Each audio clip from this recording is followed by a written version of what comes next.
Dando continuidade aos trabalhos desta manhã, ouviremos a apresentação das perspectivas da economia brasileira para 2019, apresentada pelo economista e professor José Pio Martins, que desenvolveu a sua carreira no setor privado nas áreas de finanças, contabilidade e gestão.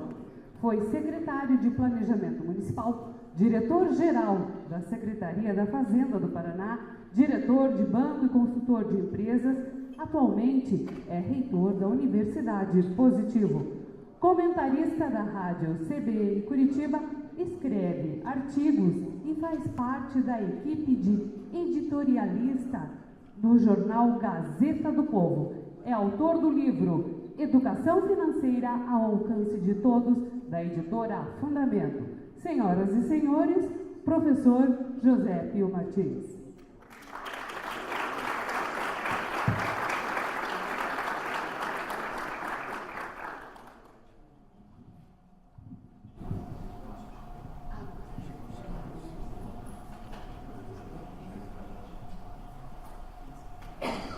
Bom dia.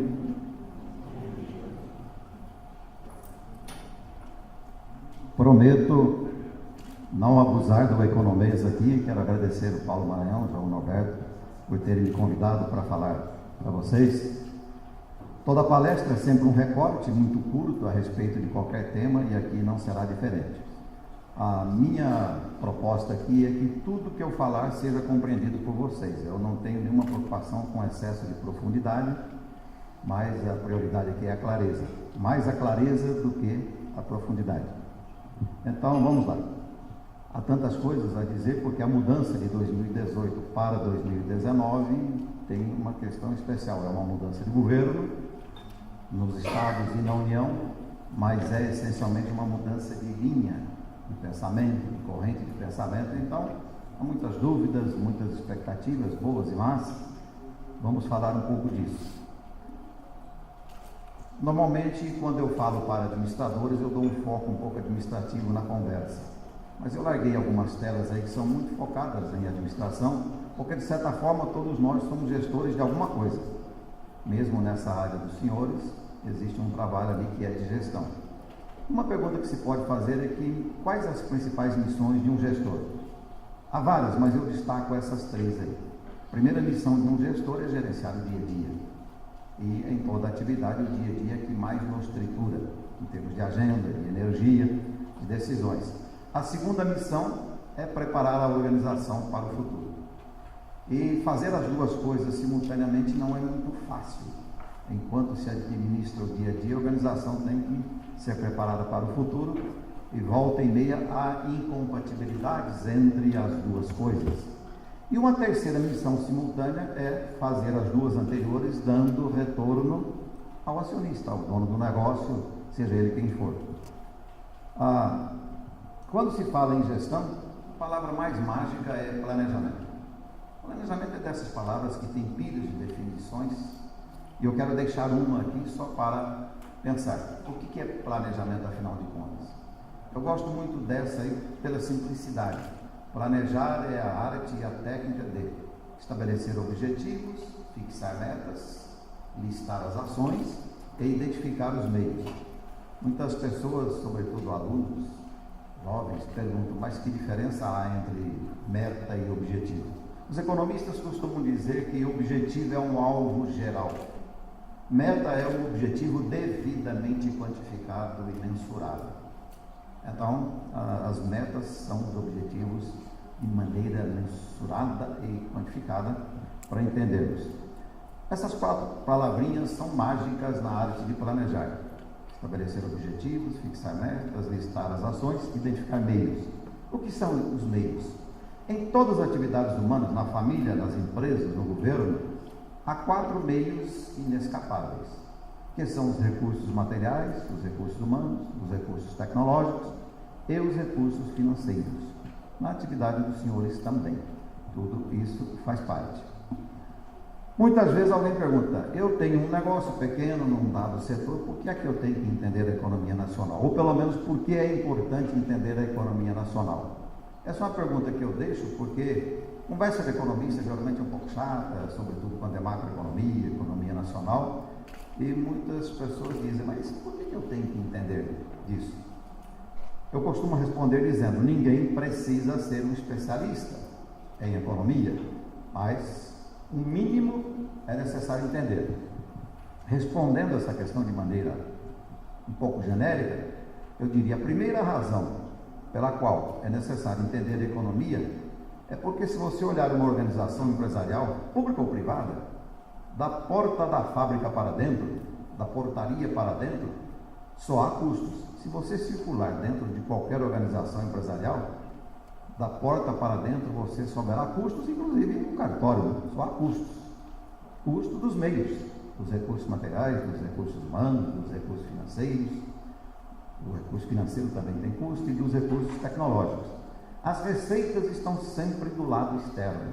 Você quer entender as receitas de um negócio, entenda o lado externo dela e a ela. E por que isso? Porque é do lado de fora que estão os 4 principais agentes ou entidades com as quais sua organização vai competir. Isso pode variar num caso ou outro, né? Então, o primeiro agente externo importante para o êxito do negócio é o cliente.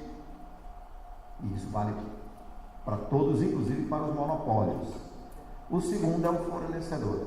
Uma organização empresarial, mesmo do setor de serviços, depende de muitos fornecedores, desde o fornecedor da eletricidade, da luz, né? Passando pelos outros. Uma terceira entidade externa importante é o concorrente. No caso de monopólio, não há concorrente.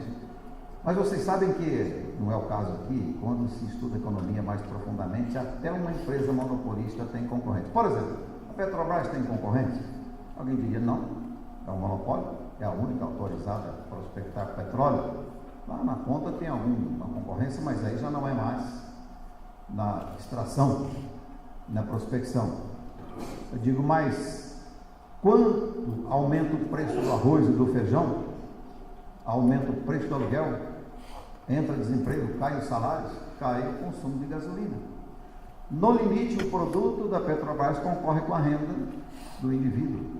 As pessoas, eu digo então nesse sentido, a venda de gasolina da Petrobras concorre com o feijão.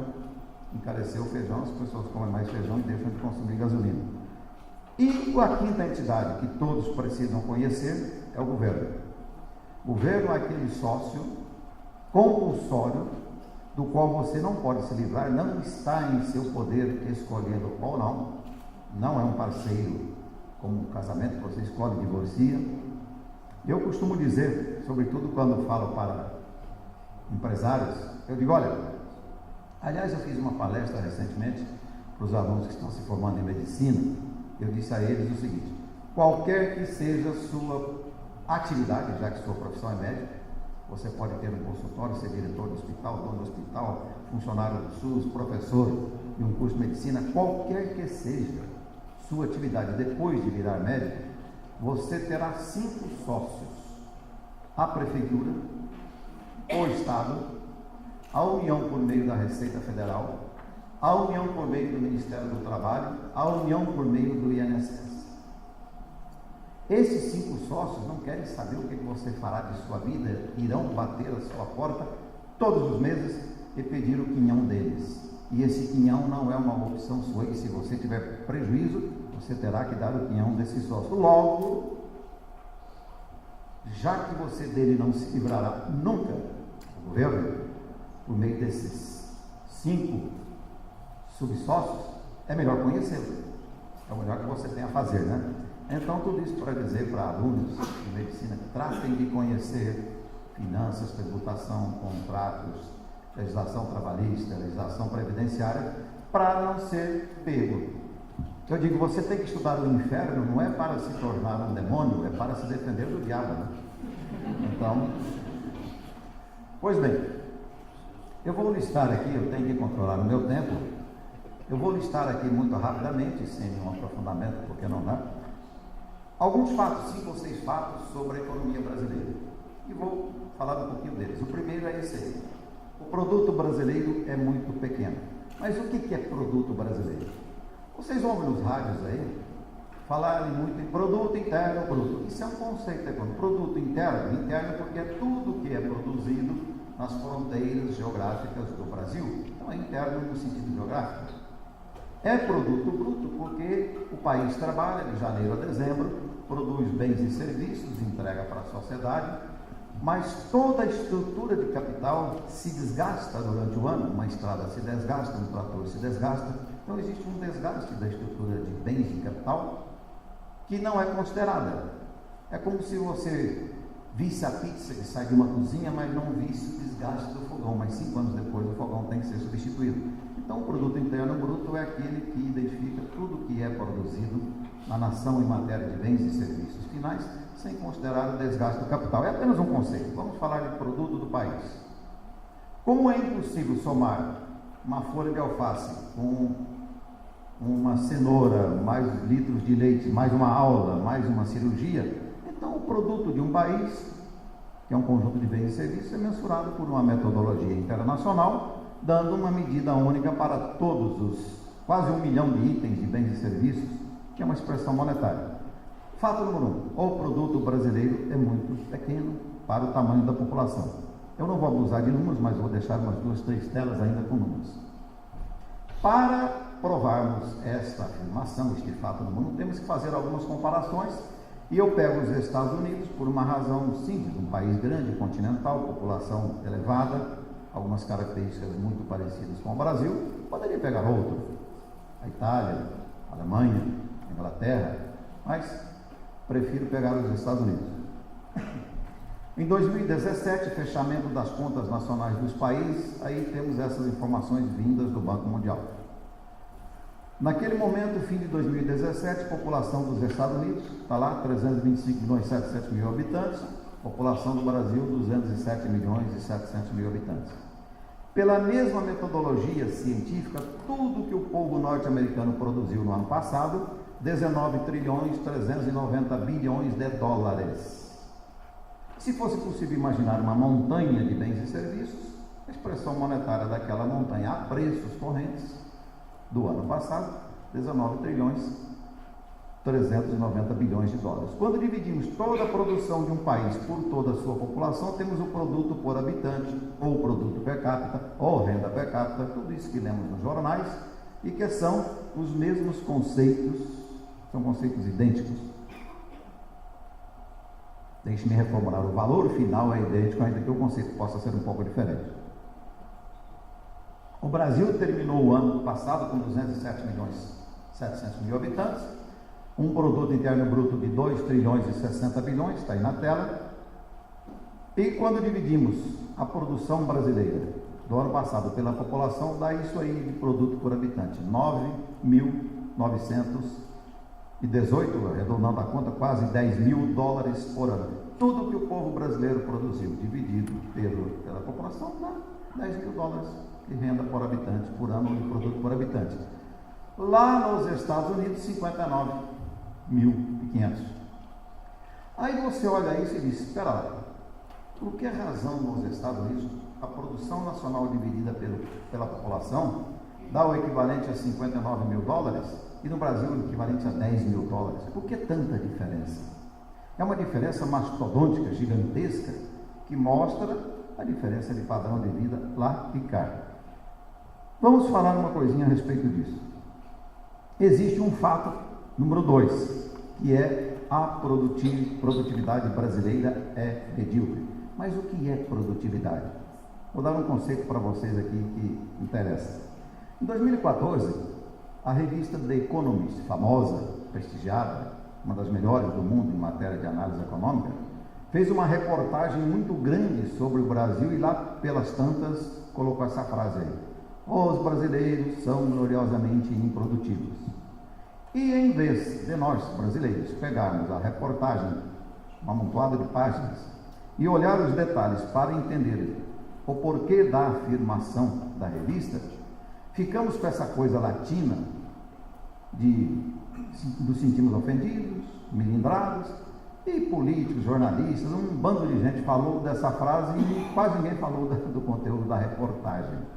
Eu escrevi um artigo na Gazeta do Povo dizendo: vamos esquecer essa besteira melindrosa de ficarmos ofendidos porque a revista disse que os brasileiros são gloriosamente improdutivos e vamos analisar as razões, as informações, os dados que eles usam para fazer tal afirmação. E os dados usados são esses aí. É aquela mesma tela, agora um pouco mudada. Eu não vou entrar em muitos detalhes, mas só preste atenção no seguinte: quando você olha uma nação, o caso do Brasil, que terminou o ano passado com 207 milhões e 700 mil habitantes, nem todos têm condições de produzir. Existe aquilo que os economistas chamam de a população economicamente ativa, em resumo, aquela que tem condições de trabalhar. Fora desse grupo estão as crianças, os inválidos, os presos, os aposentados que decidiram não trabalhar mais. Então, quando você pega o ano passado, o Brasil tinha 104 milhões de brasileiros em condições de trabalhar. É aquele número que está ali. Essa é a população empregável no trabalho, é a população ativa. No ano passado, desses 104 milhões, 13 milhões estavam no setor estatal. Prefeituras, estados e União. 5.570 municípios, 26 estados, Distrito Federal e União. Então, dos 104 milhões, 13 milhões trabalhando empregados no setor estatal. 91 milhões para o setor privado. Dos 91 milhões, eu vou dar um dado daqui a pouco, perto de 13 milhões de desempregados, alguns subempregados, trabalhando jornadas inferiores a 8 horas por dia. E aí você faz toda uma conta, o IBGE tem todo um cálculo sofisticado, que é o mesmo usado para todos os países que participam do Banco Mundial, do Fundo Monetário Internacional, da ONU, a mesma metodologia. É possível localizar quantas horas um povo trabalha durante um ano. Então, no ano passado, o número de horas que o povo brasileiro trabalhou foi aquele lá, 150 bilhões. Esse é o número de horas. Quanto o país produziu? Foi os 2 trilhões 600 bilhões de dólares. Quando dividimos todo o produto de um país pelo número de horas que o povo trabalhou, temos o produto por hora de trabalho. Isso é a produtividade do trabalho, que no Brasil deu ano passado aqueles 13 dólares e 73 centavos. Quando você divide tudo que o povo brasileiro produziu o ano passado pelo número de horas que o povo brasileiro trabalhou, dá aqui 13 dólares e 73 centavos por hora. Nos Estados Unidos, a coisa é diferente. A população é aquela de 325 milhões, 160 milhões em condições de trabalhar, descontando os desempregados, subempregados, fazendo a conta, 277 bilhões de horas trabalhadas no ano passado, dividido todo e produzido pelo número de horas, 70 dólares produtividade hora do trabalho. É uma diferença brutal, que explica por que qualquer que seja o governo, qualquer que seja a ideologia, o padrão médio de bem-estar do povo brasileiro será um quinto do norte-americano. E as pessoas se perguntam: bom, mas por que razão essa produtividade é tão diferente? Vamos falar disso já, entendendo o conceito. Isso nos leva à afirmação mais importante da vida econômica brasileira. O Brasil é muito pobre. Fato número 3. Fato número 1, o produto é muito pequeno. Fato número 2, a produtividade é medíocre. Fato número 3, como consequência, o país é muito pobre. E não é muito necessário estudar estatística para saber que o Brasil é muito pobre. Basta pegar um carro e ficar andando pelo país, né? O Brasil não é o Batel. Aqui é o Batel, né? Não é o Batel. O Brasil são 5.570 municípios. A pobreza brasileira é uma coisa agressiva até, né? Basta percorrer o país. Pois bem, na base da pobreza, que é o fato número 3, está o fato número 2, é a baixa produtividade. Esse é o ponto. Esse é o ponto, é o grande drama que tem que ser resolvido. E a pergunta é essa aí. Quais fatores determinam a produtividade? Bom, já identificamos que a produtividade brasileira, comparada com a norte-americana, se comparar com o Canadá, com a Bélgica, com a Dinamarca, com a Alemanha, com a Inglaterra, vamos chegar à mesma conclusão, com proporções diferentes, com relações diferentes. Mas para podermos entender um pouco melhor a situação, temos que entender ou saber quais fatores determinam a produtividade. Resumidamente, são vários fatores, mas eu vou falar aqui dos 4 principais, por enquanto. Os fatores que determinam a produtividade têm como primeiro o chamado capital físico. O que é isso? Se você olhar um país, do ponto de vista do capital físico, há 3 infraestruturas em uma nação. A primeira infraestrutura é a infraestrutura física. Estradas, rodovias, ferrovias, pontes, viadutos, tudo isso. É uma infraestrutura de transporte. A infraestrutura física é composta de transporte, energia, portos, aeroportos, tudo aquilo que é a base sobre a qual a economia transita, a sociedade transita e trabalha. Existe uma segunda infraestrutura, que é a infraestrutura física no Brasil, já vamos falando um pouquinho dela, ainda é muito estatal, ainda é muito comandada pelo setor estatal, estados, municípios e União, setor público. Existe uma segunda infraestrutura, que é a infraestrutura empresarial. Uma fazenda agrícola, seu trator, suas máquinas, seus equipamentos, um armazém, uma fábrica, um comércio, um shopping center, um hotel, enfim. A infraestrutura empresarial é a soma de toda uma infraestrutura necessária para que o sistema produtivo privado funcione. Isso aqui, por exemplo. Existe uma terceira infraestrutura, que é a social. A infraestrutura empresarial no Brasil é basicamente privada. Conquanto nós tenhamos muitas empresas estatais, grandes inclusive, disseram que agora no último levantamento só o governo federal tem 117 empresas estatais. Só o governo federal. Mas a infraestrutura empresarial é basicamente privada. Existe uma terceira infraestrutura, que é a infraestrutura social.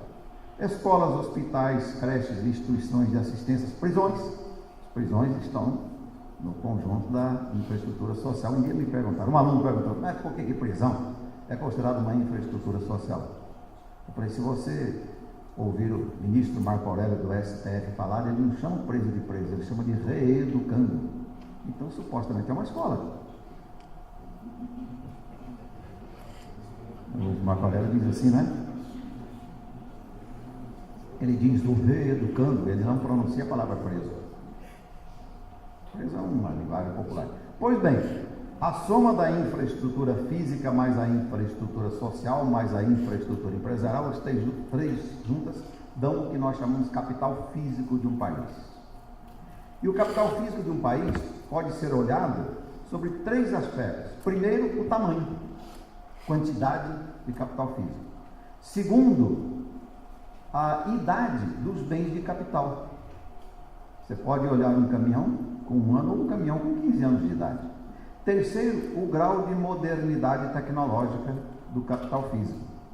Então, quando você olha o capital físico dos Estados Unidos, em termos de tamanho do capital físico, que lá a idade média de todo o capital físico e o grau de modernidade tecnológica, já dá para perceber, sem fazer conta, que é claro que aquele povo dispõe de uma estrutura de capital físico muitas vezes maior que o Brasil, mas muitas vezes, com uma idade média bem menor e com um grau de tecnologia moderna bem mais atual. E nos Estados Unidos há uma coisa também curiosa. Se você visitar uma praça pública no Brasil que tenha 30 anos e visitar uma praça pública nos Estados Unidos ou no Canadá que tenha 30 anos, dá a impressão que a nossa foi construída há 200 anos e que aquela foi construída ontem. Grau de manutenção. Você vai no Empire State, lá em Nova York. Empire State é um prédio moderno, famoso, que foi construído em 1931. Daqui a pouco ele completa 100 anos. Você entra lá, parece que ele foi feito ontem, por dentro ou por fora. Aqui você entra em muitos prédios comerciais, aqui em Curitiba, que é considerada uma cidade desenvolvida, e tem 30 anos, parece um paradinheiro. Dá a impressão que... né? Essa é uma primeira explicação. Segundo, recursos naturais. Bom, em matéria de recursos naturais, é o que a natureza deu e não dá para reclamar, né? O Brasil pode reclamar de tudo, menos em relação ao que a natureza lhe deu. Tem até aquela piadinha, né? Quando dizem e conversando com Deus, foram reclamar com ele que pôs aqui um clima bom, não tem frio exagerado, não tem calor exagerado, não tem... Não sei o que. Aí diz que Deus terminou falando, não, mas espera, você não sabe o povo que eu vou pôr lá. Pois bem, o terceiro fator determinante da produtividade do trabalho é o capital humano. Resumidamente, capital humano são aqueles 104 milhões e a observação de que capacidade produtiva tem. A capacidade produtiva é analisada a partir de alguns elementos. Primeiro elemento, o grau de escolaridade média, número de anos de escola. Mas não é só o número de anos médios de escola de um povo que vale, é como é que essa escolaridade se deu, qual é a qualidade dessa escolaridade que foi colocada à disposição da sociedade. O segundo elemento é o grau de qualificação profissional. E o terceiro elemento que interfere na produtividade é a cultura. Cultura no sentido de conduta, costumes, hábitos. Um simples hábito de indisciplina prejudica a produtividade. O povo brasileiro é tido como um povo que é indisciplinado para tudo. Nada sai do jeito que é programado, nem na hora certa, nem, né? Isso é uma fama que nós temos. Pois bem, se você olhar o capital humano dos Estados Unidos e do Brasil, alguém diria, mas não há tanta diferença entre um operário agrícola aqui e lá, tanta diferença entre um professor, um engenheiro, um médico, um motorista de ônibus. Por que razão a produtividade brasileira é tão mais baixa a partir desse ponto? Nós poderíamos afirmar que, ou podemos afirmar que lá nos Estados Unidos, a escolaridade média é maior que no Brasil, daquela multidão que trabalha. Podemos afirmar que a qualidade da educação durante esse tempo também é um pouco melhor. Podemos afirmar que também os hábitos, o pragmatismo, a disciplina, a organização nasceram um pouco melhor. Então, é um fator que explica em parte um pouco a diferença de produtividade, mas não explica tudo. Claro, já temos os dois fatores anteriores. Eu já vou voltar nesse tema. Mas há um quarto, conhecimento tecnológico. Esse é um fator muito complexo de entender. A macroeconomia, quando se fala em um país, é considerado um sistema aberto. E entender sistemas abertos é muito difícil, porque é necessário ter modelos, muita coisa invisível ao olho nu. Você olha uma padaria, é fácil, né? Olhar o caminhão chegando com gás, sal, trigo, o forno funcionando e o pão saindo. É um sistema fechado, dá para entender. Um país não. Um país é mais complexo. Quando você olha o conhecimento tecnológico, o volume de conhecimento tecnológico acumulado por um povo, por um sistema, e quanto desse conhecimento tecnológico está incorporado ao processo produtivo, é de difícil mensuração. Mas dá para fazer a seguinte afirmação: comparando o Brasil com os países adiantados, peguemos aqui no caso os Estados Unidos, dá para afirmar que lá o volume de conhecimentos tecnológicos, de invenções, de patentes, de processos tecnológicos é muito maior do que no Brasil, além de ser muito maior, muito mais atual. Isso não é difícil entender, né? Pois bem, mesmo assim alguém pode chegar aqui e dizer, olha, essa diferença aí de produtividade ainda está mal explicada. Eu conto uma historinha muito rápida, que é mais ou menos a seguinte. Um motorista de caminhão nos Estados Unidos, que não é diferente de um motorista de caminhão aqui, pega um caminhão lá, um caminhão novo, moderno, aqueles, parece aquelas jamantas nos filmes, né? Anda por uma estrada muito boa, sem buraco, sem congestionamento, vai até uma fazenda agrícola, enche de soja, vai até o porto de Iowa e faz 10 viagens por mês. E sabendo que ainda uma grande parte da soja produzida lá não é transportada por caminhão, é por trem de ferro, né? Aqui no Brasil, um motorista de caminhão sai de Paranaguá, vai até Cascavel, volta para Paranaguá com soja, e lá nos Estados Unidos o motorista faz 9, 10 viagens por mês, o nosso faz 3, 4. Por quê? O caminhão nosso na média é mais velho, nossa estrada na média é muito pior, buracada, congestionada, E depois de tudo, ele chega aqui no porto brasileiro é inferior, é mais velho, menos capaz, tecnologicamente até obsoleto. E ele fica dormindo aqui numa fila 4 dias, não é isso? E aí? Então não é um problema do motorista em si, é o sistema inteiro, ele dentro, claro. Então por aí nós começamos a entender por que razão há uma diferença. Existe uma outra coisa, que eu não vou detalhar aqui, é como é que a sociedade é organizada e o quanto o sistema é fluido. Você pega uma máquina sem graxa, ela funciona rangendo, batendo, amarrada. Aí você engraxa, põe combustível, passa óleo, ela sai macia. O país tem um sistema que às vezes é invisível ao olho nu, mas dá para fazer uma comparação. E grande parte do travamento dessa máquina é o sistema estatal. A burocracia, excesso de leis, excesso de licenças. Bom, tem aquela famosa afirmação, o pessoal do Sebrae vive falando aí. Na Austrália você abre uma empresa em 3 dias, no Brasil você leva 3 meses. O sistema é travado, o Brasil é um país travado, por leis, por burocracias, por sistemas estatais. Para começar, é uma federação disfuncional, né? Distribuição de tarefas entre estados, municípios e União muito mal feita. Leis superpostas, tarefas superpostas e por aí vai. Então é um outro elemento que nós não tratamos aqui. Fato número 4. O país tem um gigantesco desperdício de força de trabalho. Pois bem, você olha, o Brasil deverá, agora dia 31 de dezembro, segundo o IBGE, uma revisão que foi feita há 60 dias, deverá terminar o ano com 208 milhões e 500 mil habitantes. O número de pessoas em condições de trabalhar continua lá os seus 104, 104 e 500, vamos ver a estatística que deverá sair em fevereiro. Mas fiquemos com esses 104 milhões. Desses 104 milhões de brasileiros, 13 milhões estão no setor estatal, 91 milhões à disposição do setor privado. Desses 91 milhões do setor privado, em agosto, os últimos dados do IBGE, em agosto, nós estávamos com 12 milhões e 700 mil desempregados.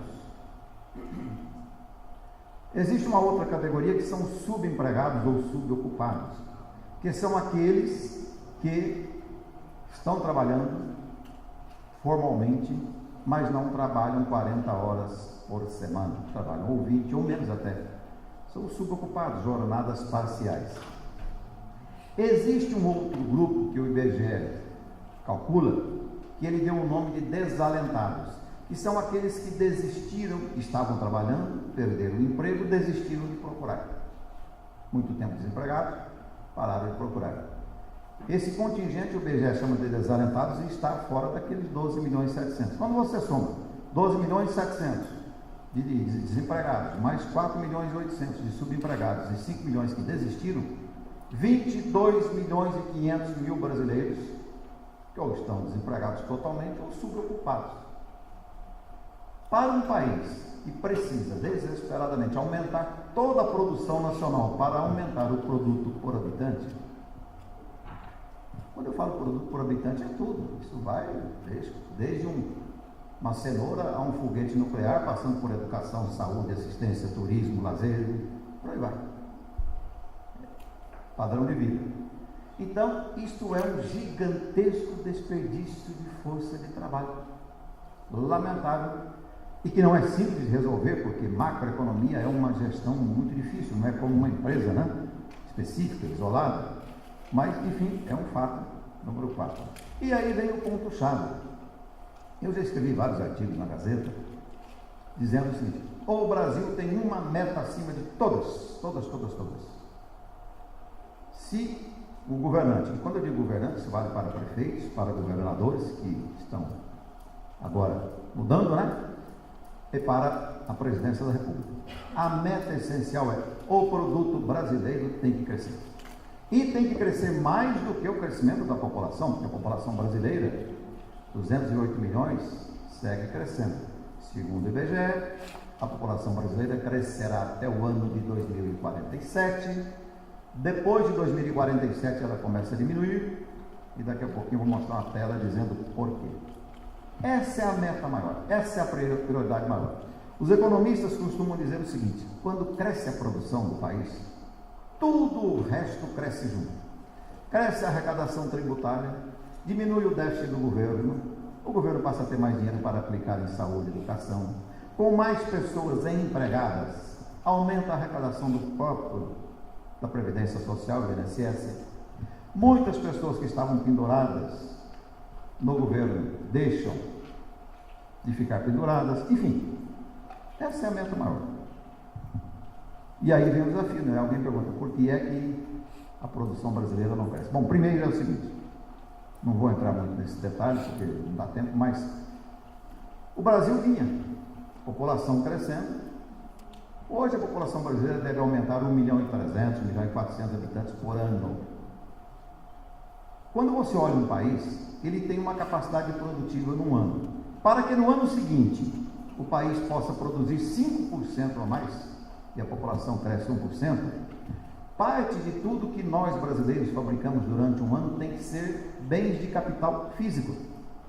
Quando você olha toda a produção de um país, é uma pizza com duas fatias. Uma fatia são os bens e serviços de consumo. Arroz, feijão, água, camisa, copo, enfim. Bens de consumo. Bens e serviços de consumo. Uma outra fatia são os bens de capital.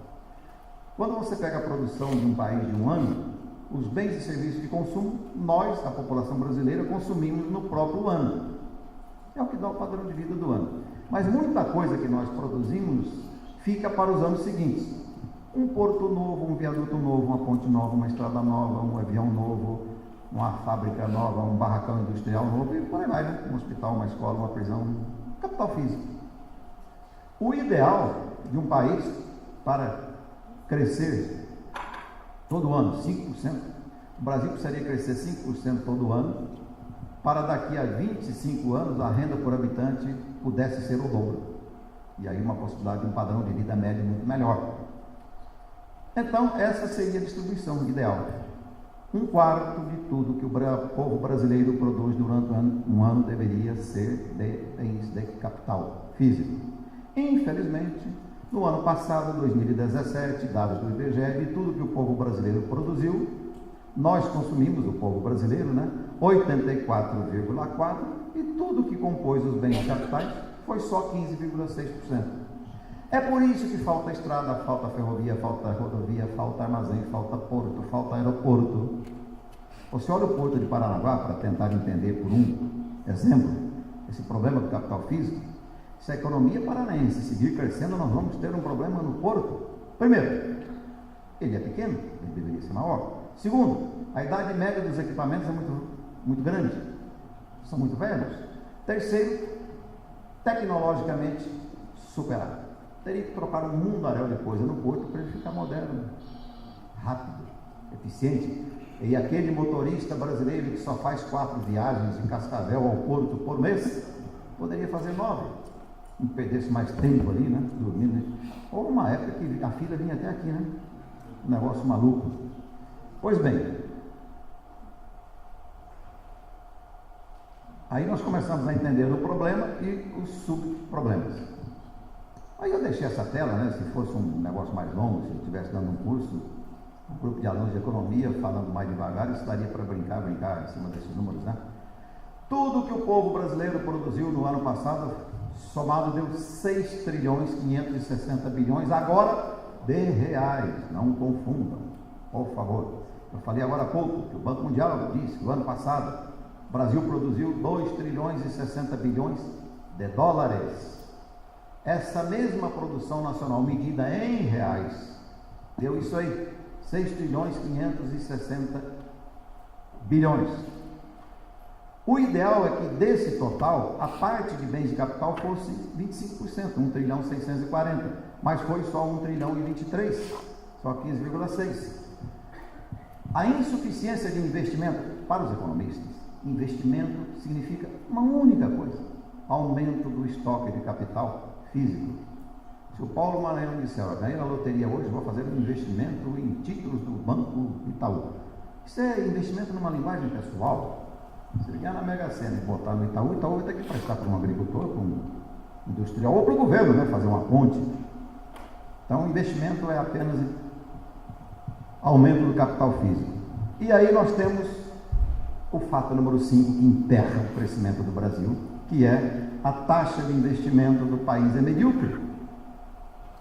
Ela é de 15,6% de todo o produto nacional, deveria ser 25%. Como esse produto nacional é limitado, o ano passado foi de 6 trilhões, 560, se nesse mesmo total tivéssemos uma fatia maior de bens de capital, menos bens e serviços de consumo. Não tem o que fazer, a economia é a ciência da escassez e das restrições. Não há milagre. Um dia me perguntaram na sala de aula, professor Pio, o que é milagre? Eu falei, milagre é efeito sem causa. Todo efeito que tem causa não é milagre. Uma relação de causa e consequência, né? Como economia, milagres não há. Eu brinco dizendo que o único que multiplicava os pães morreu na cruz há 2000 anos. De lá para cá, a multiplicação de pães só pelo prévio investimento em padarias. Então, não tem como multiplicar por meio de imposição de mãos. Na verdade, o que eu acho que Jesus Cristo fez foi uma conta de dividir. Aqui eu tenho uma informação embaixo dessa afirmação de que a taxa de investimento é muito baixa, que é o seguinte. Aí tem uma série de problemas. De toda aquela produção brasileira, 6 trilhões 560 bilhões, eu vou mostrar uma tela já, aquilo é o que o povo brasileiro produziu. Existe uma carga tributária, municípios, estados e União, que nominalmente já deve estar quase metade do PIB, carga nominal. Acontece que existe inadimplência tributária, existe sonegação tributária, existem renúncias fiscais, o governo de vez em quando dá isenção para a indústria de automóveis, coisa do tipo. Mesmo com inadimplência, com sonegação e com renúncias, tudo que o setor estatal, municípios, estados e União, arrecadou o ano passado foi 2 trilhões 230. Isso dá 34%, um pouquinho menos, mas só para arredondar depois da vírgula, 34% de tudo que o povo produziu entrou nos cofres do setor público. O ideal é que ao gastar essa dinheirama toda, uma grande parte fosse investimento, estrada, porto, aeroporto, e o drama que há por trás disso é que o setor público brasileiro retira 34% de todo o produto nacional, que é igual à renda nacional, estoura tudo em salários para prestar serviços públicos e custeio dos próprios serviços, né? O governo abre um hospital, faz investimento no hospital, contrata um médico, salários, tem que comprar material, né? Para produzir serviços. O setor público inteiro, 5.570 municípios, 26 estados, Distrito Federal e União, no ano passado, investiu 135 bilhões de reais. Isso é nada. É por isso que tudo que é investimento que está nas mãos do setor estatal está defasado. Falta estrada, falta ferrovia, falta rodovia, falta ponte, falta viaduto, falta porto. Os aeroportos até que deram, aliás, os aeroportos até deram uma arribada aí, primeiro pelos investimentos, segundo pela brutal recessão. No ano de 2015, tudo que o povo brasileiro produziu foi 3,5% menor do que o ano 2014. Isso é recessão, desemprego, fábricas paradas. No ano de 2016, a dose se repetiu. Tudo que o povo brasileiro produziu caiu de novo 3,5%.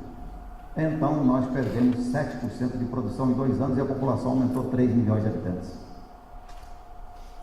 E aí você começa a entender o porquê da desgraceira, né? Desemprego, pobreza, violência. O setor público brasileiro, então, que ele investe esses 135 bilhões, comparados com os 6 trilhões, que é o PIB nacional, embora ele retire a arrecadação 34%, são 2%. É muito pouco. O Chile, por exemplo, aqui nosso vizinho, o governo chileno, de tudo que o povo chileno produz, cobra de tributo 19%. O que ele devolve para o povo chileno equivale a 14% do PIB, né? De serviços públicos e 5% de investimentos. Aí você anda no Chile, vê aquela economia estruturada, a infraestrutura física é boa, é grande, adequada àquele país. Claro que é um país que tem uma população pequena, né? Mais que o Paraná. Bom, aí nós temos uma outra meta que é essencial, que é uma submeta para cumprir a primeira. A primeira meta maior de todas é: o produto nacional tem que crescer. E tem que crescer muito. Mas para isso, nós temos que aumentar e modernizar o capital físico. Para isso, tem que aumentar a taxa de investimento. Para isso, o governo tem que arrumar suas contas e gastar mais com investimento e menos com salários, custeios, né? Esse tipo de coisa. Fato número 6. A estrutura do gasto público brasileiro é desastrosa.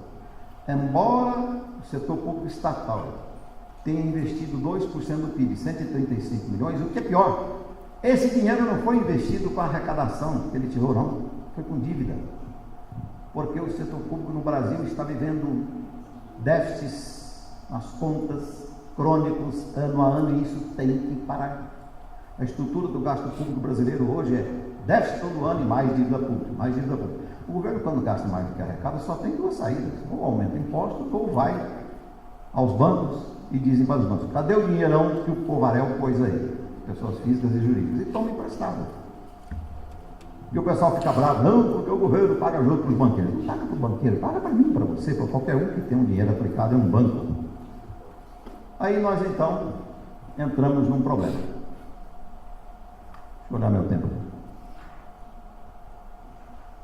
Para entendermos a lógica atual dessa confusão do país, é necessário olhar a lógica do mundo, a lógica do país, a lógica da empresa, que é a maior parte do sistema produtivo, e a lógica do investidor. O investidor aqui não é aplicador financeiro, não. É aquele que decide montar negócios, expandir negócios. Pois bem, quando você olha o mundo, há várias características, mas há 3 características que são essenciais. Primeiro, o mundo está passando por um processo de superpopulação urbana. Segundo, um envelhecimento acelerado. É uma boa notícia sobre um certo aspecto, um complexo problema de outro. Terceiro, um esgotamento dos recursos que são esgotáveis. O planeta Terra tem recursos naturais que não são esgotáveis. A água, por exemplo, o estoque de moléculas de água que tem no planeta não muda, fica fazendo um ciclo, né? Mas o petróleo, por exemplo, é um recurso esgotável, e mais 25 ou 30 recursos, né? Olhamos o Brasil. Bom, está dado o diagnóstico: baixa produtividade, baixo capital físico, pobreza elevada, enfim. Diagnóstico não está difícil fazer. Se eu tivesse tempo aqui, eu gosto muito de história, né? Eu ia contar uma história longa para vocês, mas eu vou rapidamente aqui pegar uma coisa aqui. A humanidade teve um abacaxi há 10 mil anos e ela quase desapareceu, e não desapareceu porque inventou a agricultura.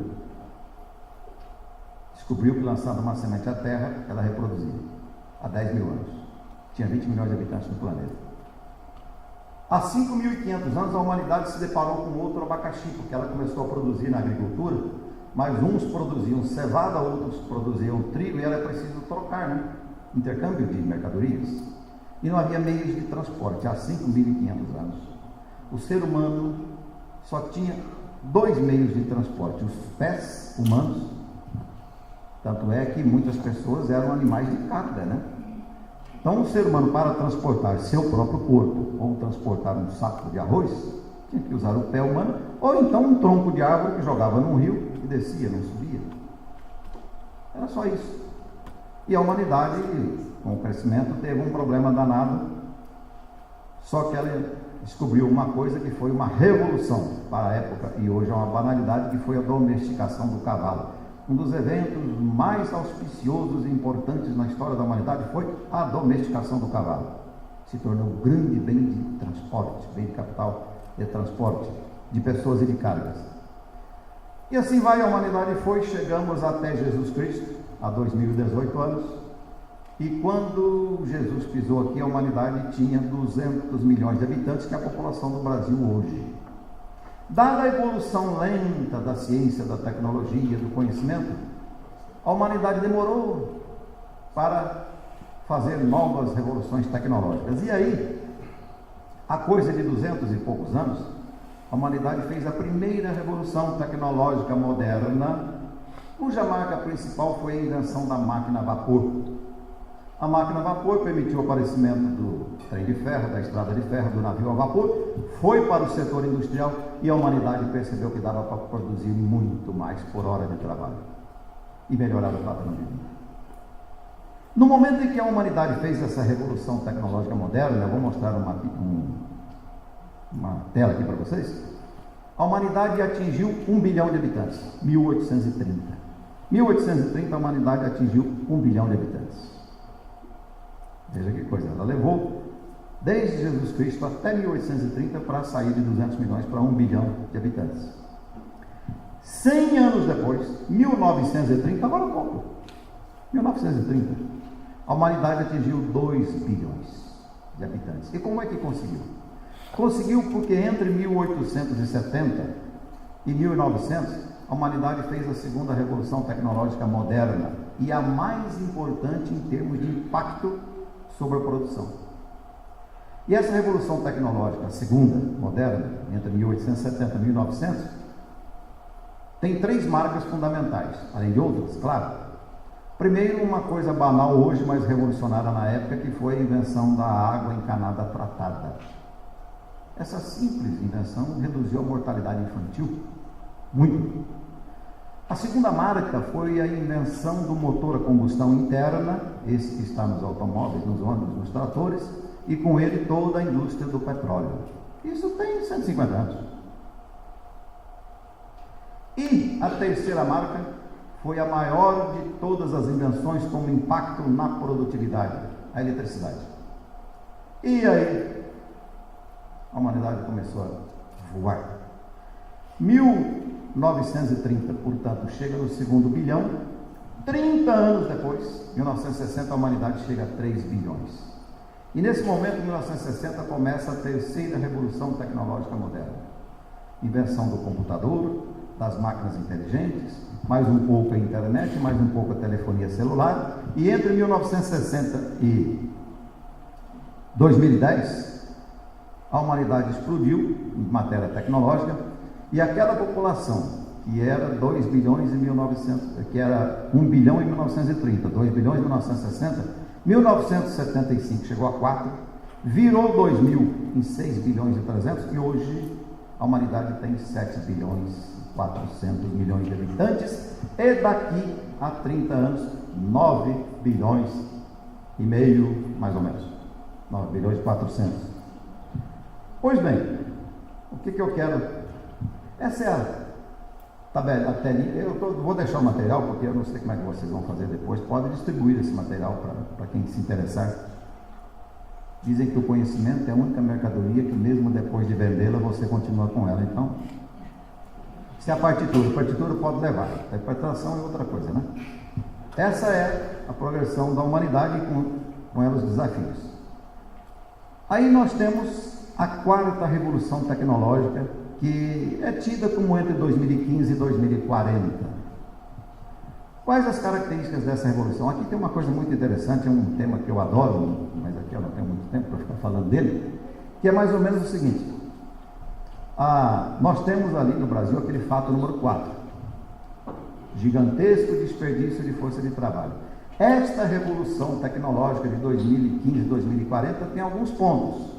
A disrupção tecnológica, a revolução na biotecnologia, a inteligência artificial, é o que está ali do lado esquerdo. Mas tem uma coisa importante sobre a qual devemos pensar. Nas revoluções tecnológicas anteriores, em todas elas, as máquinas competiam com o ser humano em habilidades físicas. O ser humano tem 2 habilidades. Habilidades físicas, a força física, o braço, e habilidades cognitivas. Habilidades cognitivas são habilidades mentais, cerebrais. O que é habilidade cognitiva? É a capacidade de pensar, raciocinar, ler, escrever, se comunicar, analisar, informar, trocar e ter emoções. Isso é habilidade cognitiva. Nas revoluções tecnológicas modernas, os robôs mecânicos, substituíram o ser humano em habilidades físicas. Nesta revolução tecnológica, que é a quarta, 2040, nós estamos vendo o quê? os robôs cognitivos. Então, a inteligência artificial levará a humanidade a ter robôs cognitivos, máquinas, sistemas que terão capacidade, inclusive, de reproduzir emoções humanas. E aí, a pergunta é, nós corremos o risco, não quer dizer que vai acontecer, eu sou até um pouco otimista, de criar uma enorme classe de pessoas em condições de trabalhar, porém sem utilidade. E tem um desafio. Eu vou deixar essa tela aí, porque esse é um trabalho da McKinsey, que é a maior empresa de consultoria do mundo, me parece, em que ela faz toda uma análise para dizer como é que a humanidade tem que sair desse embrulho. Pois bem, vou apressar um pouco aqui, não sei se eu me perdi no tempo aqui. Quanto? 6. A Era das Cidades. A ONU fez um estudo chamado A Era das Cidades. E a ONU diz o seguinte, nessa Era das Cidades. Olha que dado curioso. Na metade dos anos 50, metade da população dos Estados Unidos vivia na zona rural ou na indústria. Hoje, lá nos Estados Unidos, dada a tecnologia, o setor primário, a agricultura, tem só 3% da população vivendo lá na zona rural. Os Estados Unidos produzem para abastecer a população interna e exportam grãos. Daqui a 10 anos, a população dos Estados Unidos na zona rural, 1%. Será uma agricultura altamente tecnológica. E aí tem consequências. Olha o Brasil.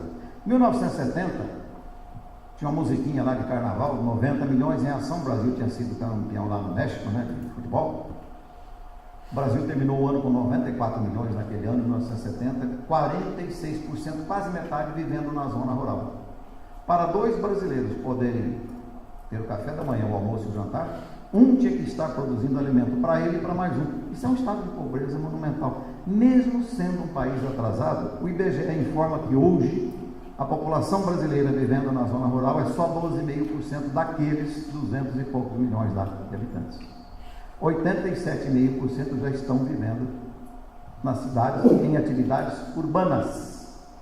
Daqui a 10 anos, o IBGE diz que o Brasil, ainda que tenha esses problemas, terá só 5% na zona rural. Eu costumo dizer, Paulo Maranhão, que não há programa mais fadado ao fracasso a longo prazo do que a reforma agrária. O governo faz um plano de reforma agrária, põe 1 milhão de famílias na zona rural, a tecnologia vai lá e manda 2 milhões para as cidades. É a realidade da vida. Pois bem, e a ONU diz o seguinte, que desde 2010 mais da metade da população já vive em áreas urbanas e que em 2050 serão 70%. E lá no relatório da ONU há essa afirmação, que são as grandes cidades que comandarão a criação de riqueza e não os países. E eu até entreguei esse material da ONU para Gustavo Frutti, quando estava prefeito, entreguei para o Grega também. Não sei se estudaram, ele só tem que estudar esse relatório da ONU. Tem 10 mil páginas de estudos. Então, essa é uma realidade. Está fazendo um estudo para alterar geneticamente mudar. O senhor vê a possibilidade disso? O senhor é cientista? Deixa eu dizer uma coisa para vocês, que um cientista ainda está fazendo estudo para mudar geneticamente as pessoas. Né? Isso aí é tema para a filosofia, né? A ciência diz apenas o que podemos e não podemos fazer do ponto de vista científico. Se devemos ou não devemos fazer é um problema de outra ordem, a ordem jurídico-política. Mas mesmo lá na ordem jurídico-política, se devemos autorizar ou não, por exemplo, a clonagem de seres humanos, não é a ordem jurídico-política que vai decidir, isso tem que ser a ordem da moral. E a moral? Isso é uma discussão filosófica maravilhosa.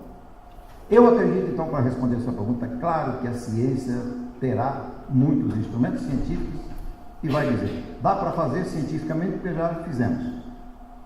Mas muitas dessas possibilidades científicas, a lei não vai autorizar porque moralmente não devemos permitir que autorize. Isso dá uma palestra, hein? Existe uma coisa na filosofia chamada problema dos limites e da distinção das ordens. Eu estudei economia, mas economia eu fiz um curso de 5 anos, mas eu fiz um de 6 anos de filosofia. Não, filosofia. Se eu falo filosofia, pensa direto. Dizem que os filósofos são pessoas que têm os pés firmemente plantados no ar. Então fica essa gozação, né? Mas não é não, filosofia tem um lado científico aí muito interessante. Deixa eu apressar aqui porque eu tenho um tempo limitado. A população do Brasil está mais ou menos assim, eu falei do tal do envelhecimento. Em 2000, vamos dividir a população brasileira em dois grupos, crianças de 5 a 14 anos e pessoas acima de 60 anos. Éramos 34 milhões de crianças de 5 a 14 anos no ano 2000, 10 anos depois, mesmo tendo aumentado a população, o número de crianças de 5 a 14 anos não aumentou, ficou em 34 milhões. Em 2022, o IBGE fez um relatório para dizer que o número de crianças de 5 a 14 anos cairá para 27 milhões e 600, nós teremos 6 milhões e meio de crianças a menos de 2010 para 2022. 2022 o Brasil completará 200 anos da independência de Portugal e a pergunta será: o que fizemos com esses 2 séculos? Entretanto, quando você olha a população de 60 anos ou mais, éramos 14 milhões, 13.900 em 2000, aumentamos para 19 milhões em 2010 e 2022, seremos quase 31 milhões acima de 60 anos, e aqui está uma informação do IBGE. Essa informação diz o quê? Ela diz que seremos quase 57 milhões com 60 anos ou mais. O que significa isso? A Argentina inteira tem 42 milhões de habitantes, o Canadá tem 34 milhões, as duas Alemanhas, depois da reunificação dos anos 90, tem hoje 86 milhões, e o Brasil terá daqui a 20 anos, 22 anos, 57 milhões acima de 60 anos ou mais. Isso implica várias mudanças.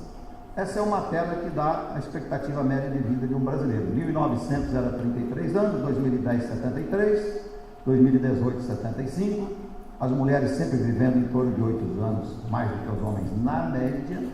Isso tem pilhas de implicações na vida das mulheres, vida das finanças pessoais, da previdência, da aposentadoria. Então, e aí é o seguinte, o Brasil tem alguns desafios. Se nós não aumentássemos a população brasileira, ainda assim precisaríamos construir 7 milhões de casas. É um desafio, mas é uma oportunidade. A população segue aumentando por volta de 1.400.000 habitantes todos os anos. Com isso, teríamos que construir pelo menos 400.000 casas só para abrigar o aumento populacional. E uma necessidade imensa de aumentar todo o capital físico. Isso aí são problemas, mas também significa uma grande oportunidade. Né? Esse é o ponto. Eu costumo dizer o seguinte: nós vivemos uma crise tríplice hoje. Uma crise econômica com a recessão, uma crise política, impeachment para lá, impeachment para cá, confusão governamental, e uma crise econômica, uma crise jurídico-moral. Coisa da corrupção, por exemplo. Né? O Brasil está prendendo o governador em exercício. Né? Pois bem, essa tríplice crise nos mostrou, primeiro, o que está funcionando e o que não está. Segundo, quais os sistemas que entraram em colapso. Então, na verdade, nós temos aí os problemas, mas à medida que eles se tornam conhecidos, também se tornam oportunidade. Quando você identifica um problema, ou identifica uma necessidade, você está identificando uma oportunidade.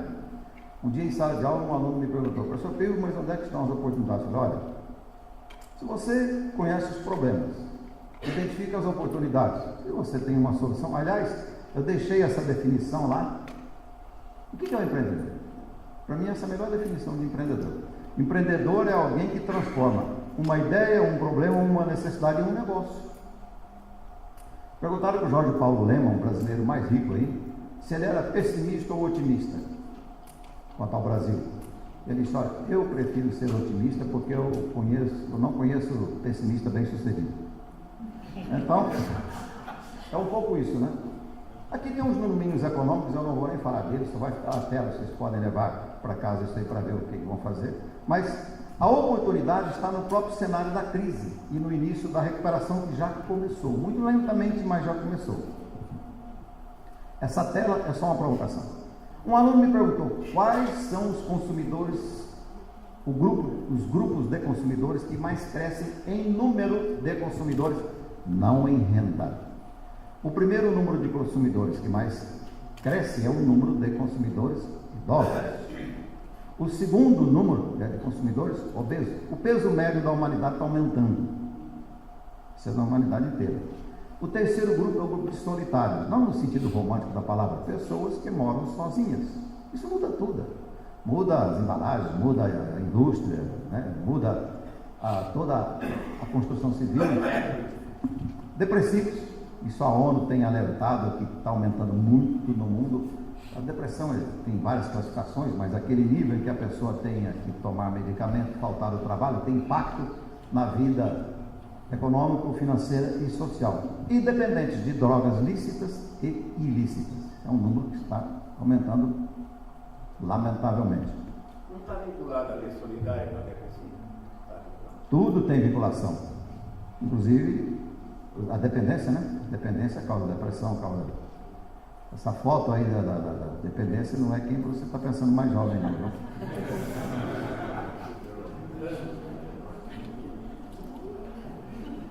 Porque tem as drogas lícitas, né? O cigarro, o álcool, por exemplo. E aí, nós temos uma ameaça, já está falando do ano que vem, que é uma ameaça concreta, embora não pareça hoje, que é o aumento da inflação. A inflação é um drama, é uma doença, atrasa o desenvolvimento, dificulta tudo, perturba o sistema de preços. Por quê? Porque o Brasil tem riscos aí de ver o dólar subindo, já começou a elevação do preço do petróleo, embora tenha caído esses dias. Se a população brasileira voltar ao emprego, aumentará o consumo e o sistema produtivo está envelhecido, um pouco precisamos aumentar e modernizar o capital físico. E nós temos 2 abacaxis, e são 2 doenças do setor estatal, e como ele é muito grande, é um problema. Déficits fiscais, todo ano, governos gastando mais do que arrecadam, e dívida pública. Esses 2 setores é o que ditam por que o juro no Brasil é tão alto. O estudo tem tanta história de juro, né? Juro é um preço do capital, né? À medida em que o governo é o maior voraz tomador de empréstimo nos bancos, o dinheiro do povo deposita. Essa tela eu vou deixar, nem vou falar dela. O governo brasileiro foi à Europa e perguntou para os empresários: o que é que vocês querem para investir no Brasil? E eles deram 8 respostas, né? Queremos Estado de Direito, liberdade econômica, regras claras e estáveis, simplificação das relações trabalho e capital, estabilidade da moeda, ou seja, ausência de inflação, boa gestão das contas públicas, tributação simples e moderada, justiça eficaz. O investidor estrangeiro que é isso? Pois bem, esse é o sonho que nós temos pela frente, elevar a produtividade, aumentar a produtividade para poder fazer subir o padrão de vida do povo, né? E incorporar os tais perdedores. Perdedor é um conceito meio ruim, mas no plano econômico, os perdedores são aqueles que estão abaixo da linha da pobreza, são os que estão desempregados. E para incorporar esse pessoal, nós precisamos avançar, né? E eu encerro com essa tela. É a pergunta que foi feita ao Jorge Paulo Lemann, né? Você é otimista ou pessimista? O pessimista é aquele que encontra um problema, descobre um problema em cada oportunidade, né? O otimista é aquele que descobre uma oportunidade em cada problema. Muito obrigado.